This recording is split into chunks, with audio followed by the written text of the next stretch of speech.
undang-undang itu kan ada indikasi diskriminatif, artinya hukuman maksimal diterapkan, sementara pihak-pihak lain yang juga mungkin melakukan pelanggaran belum ada tindakan. Kemarin Bawaslu ada memanggil juga pasangan kandidat tertentu yang dikatakan melakukan kampanye di luar jadwal.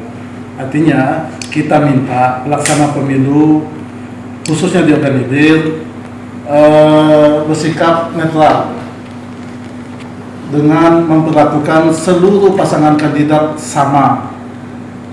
Begitupun turunan sampai ke bawah, PPK, PPS, KPPS, Bawaslu, Panwascam, sampai dengan pengawas TPS. Artinya perlakukanlah semua kandidat ini secara sama dan adil, sehingga kualitas pemilu kita harapkan, kualitas pilkada dapat lebih baik, lebih maksimal. Siapapun yang terpilih itu silakan.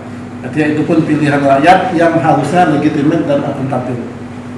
Tetapi kalau pelaksana pemilu telah berpihak, maka dikhawatirkan ini merupakan cacat demokrasi yang terjadi. Itu jadi hukuman mati. Artinya katakanlah oke, yang sudah kemarin, tetapi mulai hari ini sampai dengan proses pencoblosan, proses rekapitulasi, penetapan, kita minta penyelenggara pemilu di sana bersikap adil. KPU membantu Bawaslu, kita memang tidak punya akses untuk masuk ke TPS, tetapi sebagai warga negara, sebagai masyarakat kita punya hak untuk ikut mengawasi seluruh proses yang ada. Artinya pemilu-pemilu yang lalu. Paling hangat, nilai aura kompetitif yang paling tinggi di antara 7 kabupaten kota, OI di bawah itu Nusantara. Tapi kita ya artinya dengan segala keterbatasan, kita untuk pilkada kali ini kita hanya mampu untuk bergerak di organizer.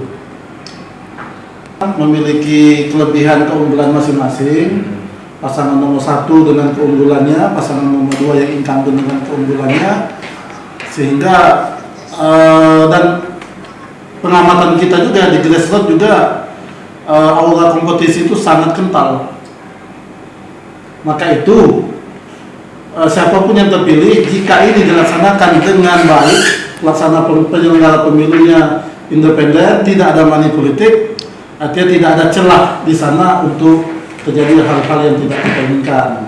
Tetapi kalau ada keberpihakan, ini tentu akan menjadi catatan dan tentu akan berimbas di kemudian hari. Kita ingin suasananya sangat kondusif.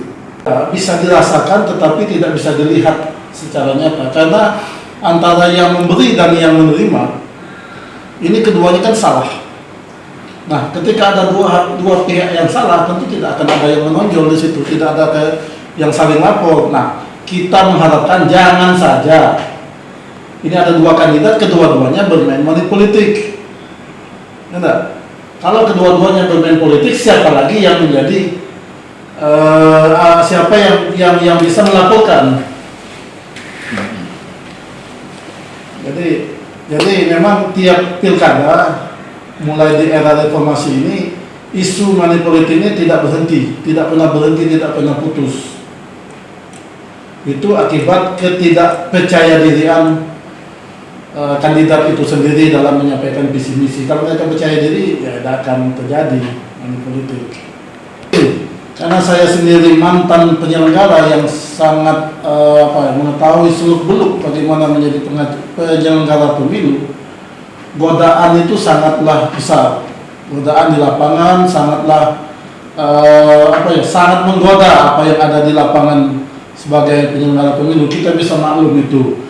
Tetapi kita kan punya integritas, punya semangat, punya tanggung jawab moral untuk menciptakan pemilu yang bersih.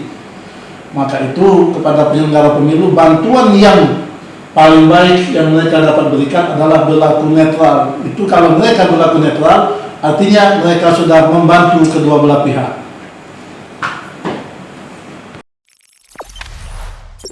Jangan lupa subscribe, share, komen, dan like ya.